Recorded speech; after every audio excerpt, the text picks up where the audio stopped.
and welcome to The Big Picture. I am Tina Jha.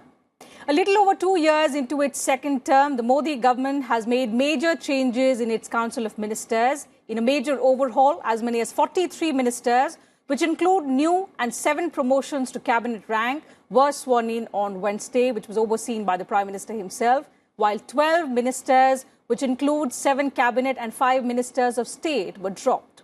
Prime Minister Modi now has 77 ministers. Nearly half of them are new. In addition to bringing in a new talent of a pool of people, the rejig has also brought in 7 more women in Narendra Modi's Council of Ministers, taking the total number now to 11.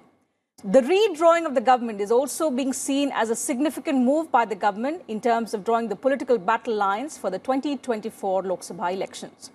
On this edition of The Big Picture, we will analyse with experts the big message from the cabinet revamp, the various surprises that have emerged in this exercise, and how beneficial is this reboot going to be for the government from the larger context of the 2024 elections. To discuss these aspects and much more, I'm joined on the program by 2 distinguished panelists. Let me first introduce them to you. I have with me Mr. Praful Ketkar, editor, the organizer. Thank you, sir, for joining me on the program. And Mr. Shubhamay Bhattacharjee, consulting editor of the Business Standard. Thank you, sir, for taking out time and joining me on this edition of The Big Picture. Mr. Ketkar, allow me to begin the program with you, in fact, with your opinion on this massive overhaul of the Union Council of Ministers that we have seen. A cabinet rejig was, in fact, anticipated, but this kind of a massive overhaul, did you expect something of this kind?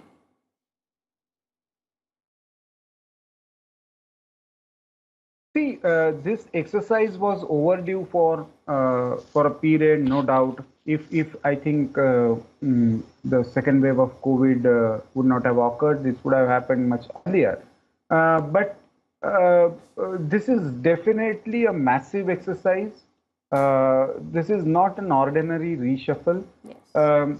Our earlier experiences, especially with the previous governments, was like reshuffles happening due to political compulsions or through pulls and pressures of either allies or some interest groups. Now that has completely changed. It was a very lengthy exercise to review the entire process and the way the state ministers are promoted, the way new faces are inducted, even experienced faces are relieved. This seems to be a very comprehensive exercise, almost around the midterm of the second term of this government, Modi government. This is not just another reshuffle, barring top, 4 or 5 ministries. Almost there is a complete revamp kind of thing. So it seems to be an exercise of infusing new energy with new targets and giving representation to maximum number of states. So it's a very comprehensive, as you rightly use the word, overall of the cabinet of Union of India. Okay, Mr. Bhattacharjee, what according to you is the larger message behind this resetting of the Council of Ministers by the Prime Minister? Because we've seen a number of experienced ministers have been relieved and a number of young, fresh faces have been inducted. So 3 more years into the second term, what all what does it indicate? What does this exercise indicate?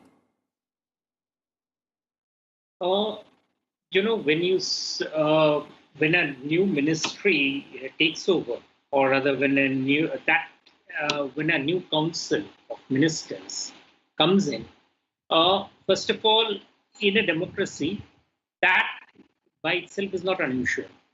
It happens when governments come to power, when prime ministers and his team think that there's a need for a new look at the people, there's a set for new policy actions, and as there are several imperatives or reasons because of which a council of ministers is often changed, rejigged. In this case, there is, however, a very major change, and I pointed it out at some place earlier. It is that this is coming when India has suffered a catastrophic disaster, like much of the rest of the world. The COVID pandemic has left a large part of the economy in shambles. The COVID pandemic was obviously something the government couldn't have known that it will come in such a huge way. But it's not just the people who have died or have been afflicted by the disease and have lost health. There are a large number of people who have taken what is called the coterminous benefit, the collateral benefit, collateral disaster. And this collateral disaster is that of losing their jobs, losing their livelihoods, and as you go down the income ladder, it becomes even more acute. In the middle of all that disaster, for a cabinet change or a council of ministers change is not just an ordinary, like any other day, any other change. It has to be contextualized that this is the government trying to give a signal that we recognize the enormity of the challenge. We understand the reconstruction of the economy that has to be done. Last year, the economy went down by 7.3%. It contracted. This year, it will grow about between 9 and 10%, but that's on a base of a contraction last year, which means that we are far away from just what we were in 2019. So a new Council of Ministers and the huge scale of change therefore becomes evident that there is a context to it. It has to be done. It has been done because it was necessary to bring in new energy into lots of areas. I'm not getting into who's been dropped and who's been brought in. That's different.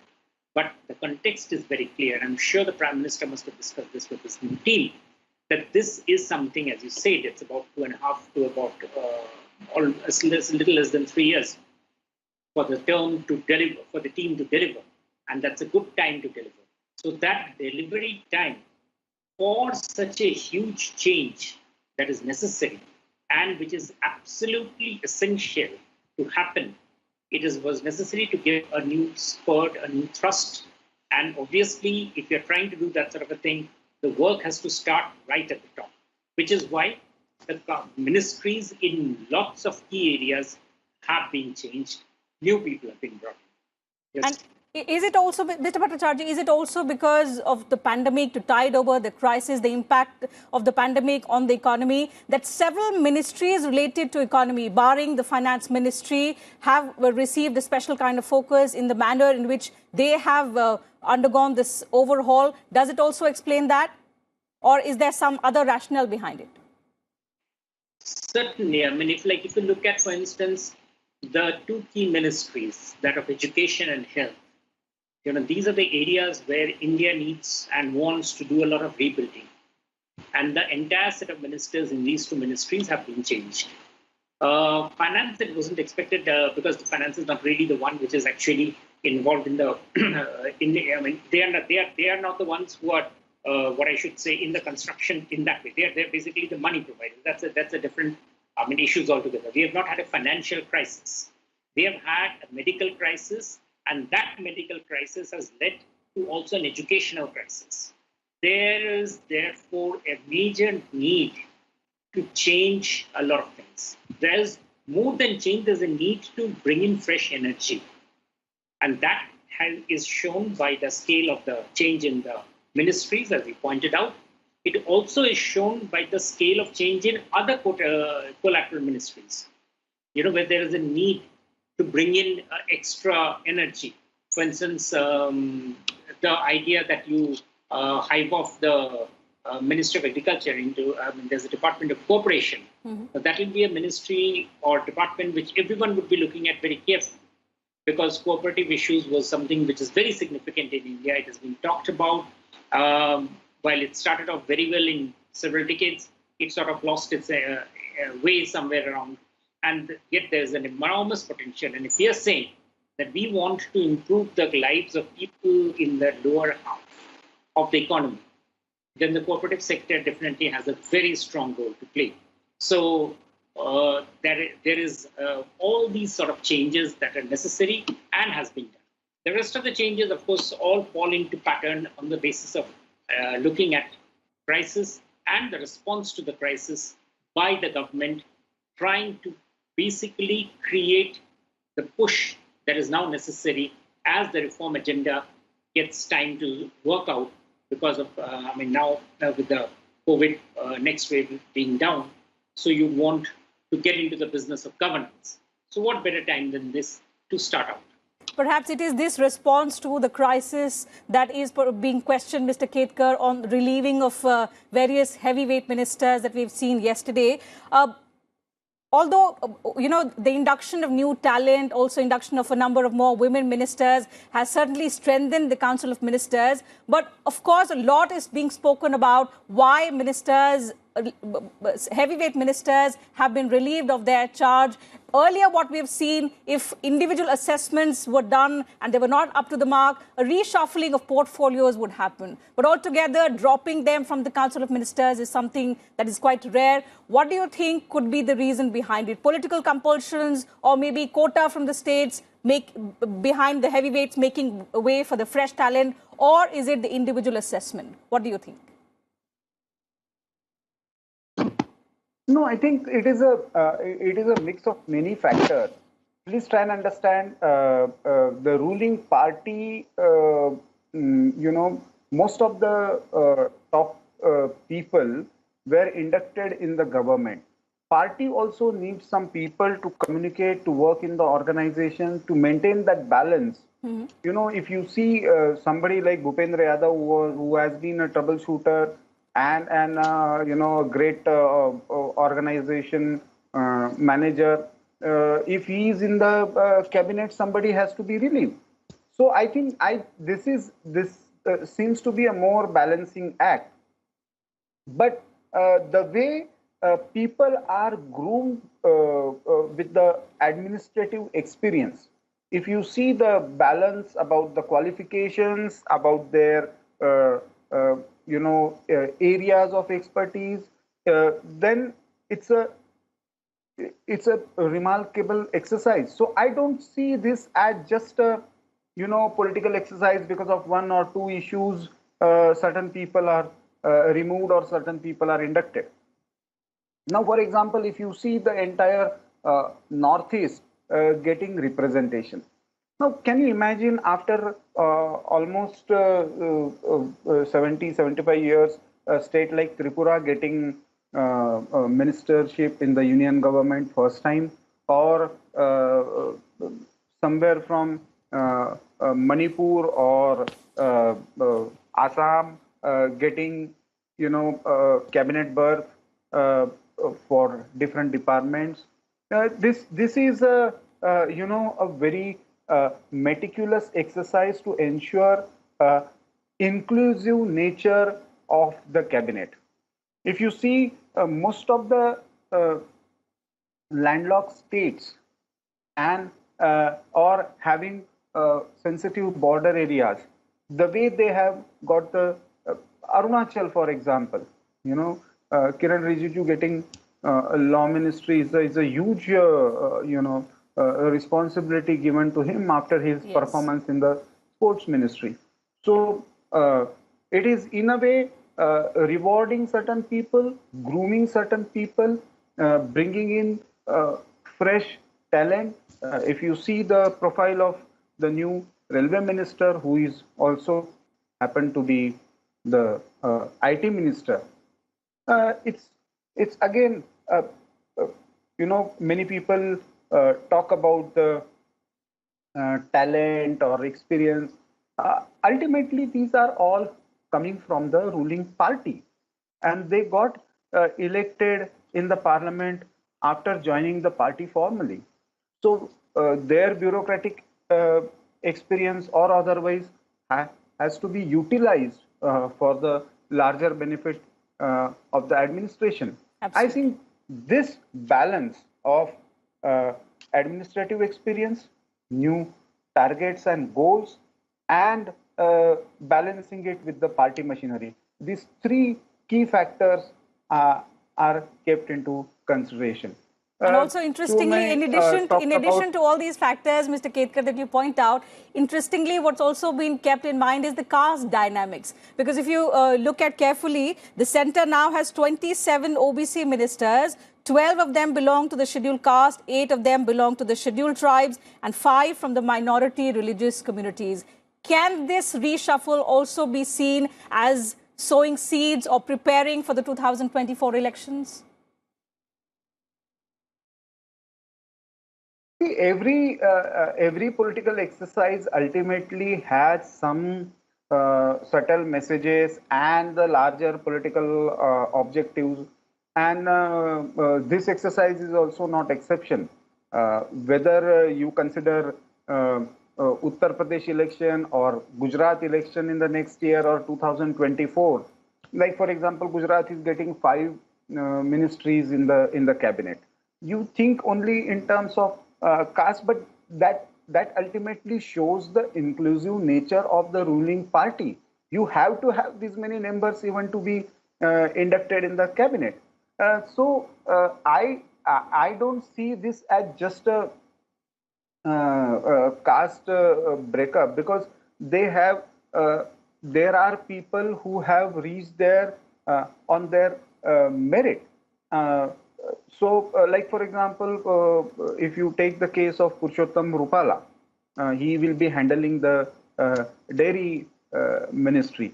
Now it is being separated and special focus. And if you combine that with what Shubham ji was talking about, the cooperation ministry, we can certainly hope a new kind of cooperative movement.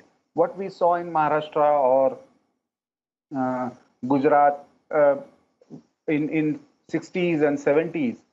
Now somehow, due to political interference and corruption related issues, that momentum has diminished. We need a new kind of in the post 1990s era, where the public private partnership pattern, even the cooperative laws related issues have cropped up. We need to have a new kind of vision, new kind of approach. So new ministry is created. Yes. MSME, again, it was an additional charge. Now it is directly. So that is one ministry that generates maximum number of employment in Indian context. So I think all these factors are more important rather than just the caste dynamics. Of course, those considerations will be there: regional representation and representation of various social groups. So, as I said earlier, it is a kind of inclusive nature of the cabinet that we can clearly see in this entire exercise. Absolutely. So wider inclusion in terms of region and also in terms of the social engineering, looking at the elections as well. Mr. Bhattacharjee, so looking at the economic revival, what was needed was that India needed to press the refresh button that we have seen through this cabinet rejig that has happened. We've seen a lot of technocrats, a lot of bureaucrats with lots of administrative experience coming in. There are new young people who have now joined the Council of Ministers. What are the challenges that lie ahead of them? Because what we are going through still, we're amid the pandemic, and this is a once-in-a-century crisis. How will we sail through this? Yeah, that's interesting, Tina. I mean, like, what are the challenges? Challenges, as we said, is basically rebuilding from the shattering effect of COVID. Yes. That's obviously the biggest challenge. But more than that, you realize that this is not about, getting, I mean, as Praful pointed out, that you have to get the right men or right women for the right job. And while that has been done, and will be seen in the days and months ahead, the critical part is that, there is no ministry in Government of India or in any state government which is an irrelevant ministry. But it's often ministers, and I've said this earlier, that it's often ministers who end up making it irrelevant by not taking attention. The strength of this particular reshuffle will be seen in how each of the ministers who has been given a specific mandate by the people and now by the government in which they are participating to perform, to show results, because that is what they have been sent there for.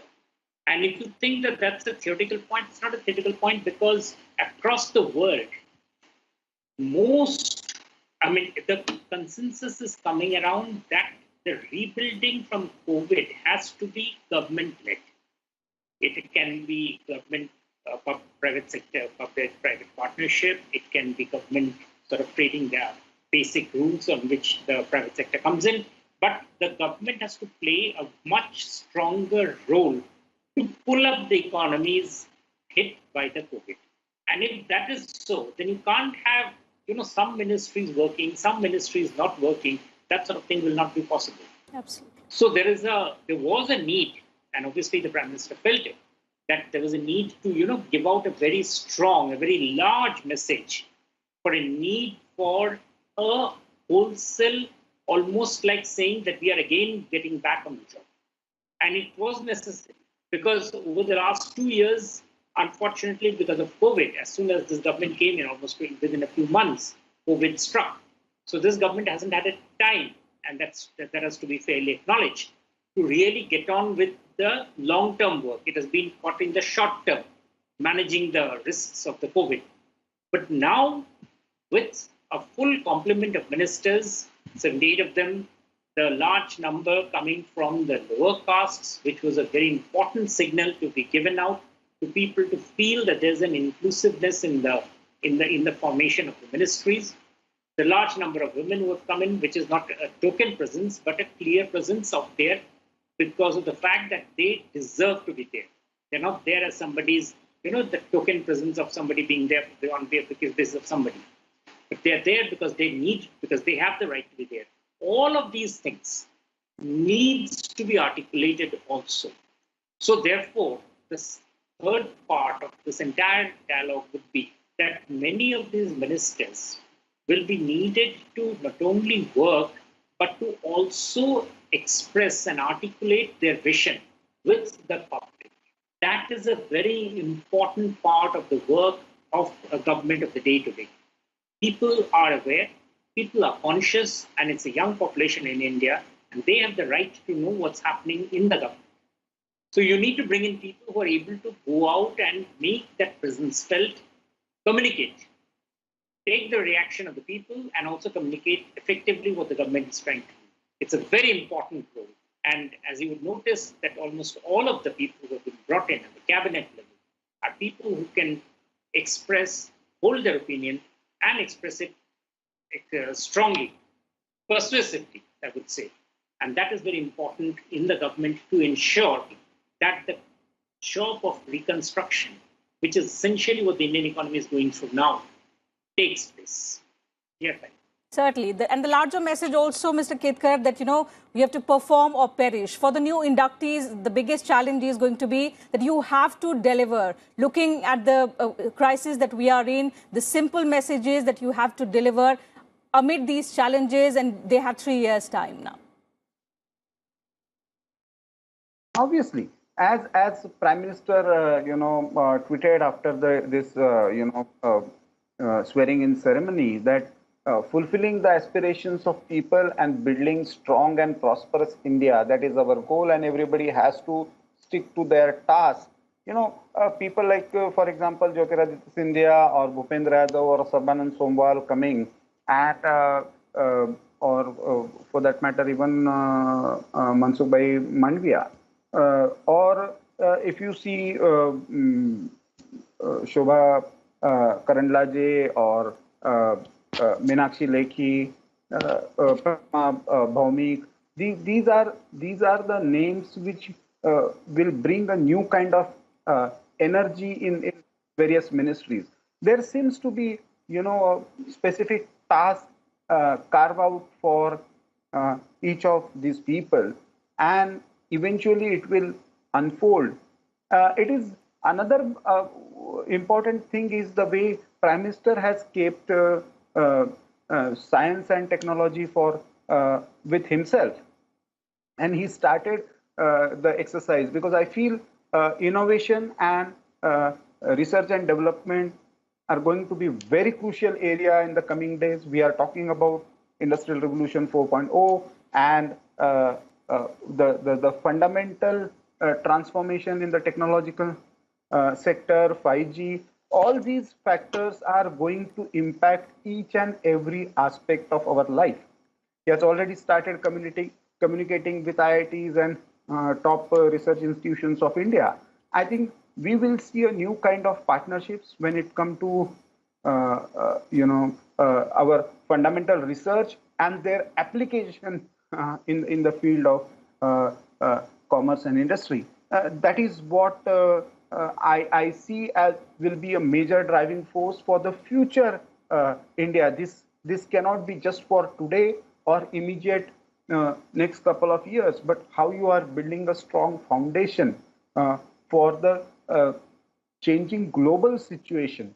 Certainly, and the focus, I think, with the exercise is obviously very, very clear in terms of the focus that has been given to sectors like education, health, science and technology, as Mr. Ketkar rightly pointed out, which the Prime Minister has kept under himself, because amid the pandemic as well, this particular sector has been of crucial importance to all of us. So looking ahead, obviously, there will be challenges for the new inductees, but what happens and how they perform in the next 3 years is something that remains to be seen. For now, the massive overhaul that was needed, looking at the pandemic, also looking at the elections that obviously experts are pointing out, the Modi government has done its task. A massive overhaul has been done in terms of the Council of Ministers. The new talent has been pulled in. The new ministers, women ministers have been inducted, while several of the old people have been relieved of their charge.